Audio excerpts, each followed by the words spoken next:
We are the protectors, and we will now expose the December 12, 2018 corrupt ruling of the Kiev District Court finding that the release of the Black Ledger in 2016 interfered with the American election because it showed that convicted felon Paul Manafort received $13 million in illegal cash payments. This ruling falsely states that the Black Ledger was only released in May 2016 when in fact the ledger was discovered within days after Russian puppet Viktor Yanukovych was ousted from power in 2014. Euromaidan activists copied the ledger and later turned over the original to the officials investigating the corruption of Yanukovych and his party of regions. In February 2016, those activists shared the ledger with media in the United States. And after this fact was told to Ukrainian officials, those officials decided to release the ledger to the Ukrainian media. This was not done to interfere with the American election, but rather to show the world that Ukraine was not covering up the ledger to protect corrupt people. And of course the publication of the ledger has helped hold the corrupt criminal Paul Manafort to account,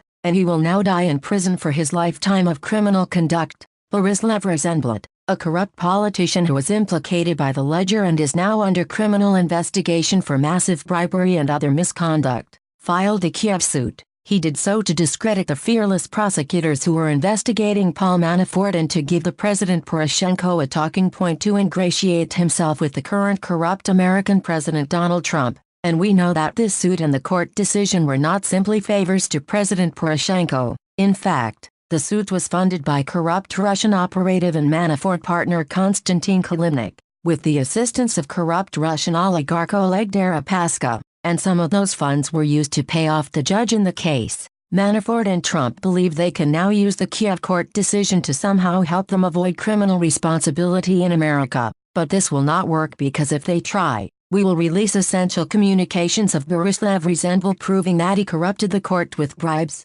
These communications will be shared with Ukrainian officials who are not corrupt. In January 2019, we call on Ukrainian officials to expand the criminal investigation of Borislav Rosenblatt to include bribes paid to the Kiev District Court judge who issued the decision in this case. We are the protectors, we are vigilant, we are watching, and we know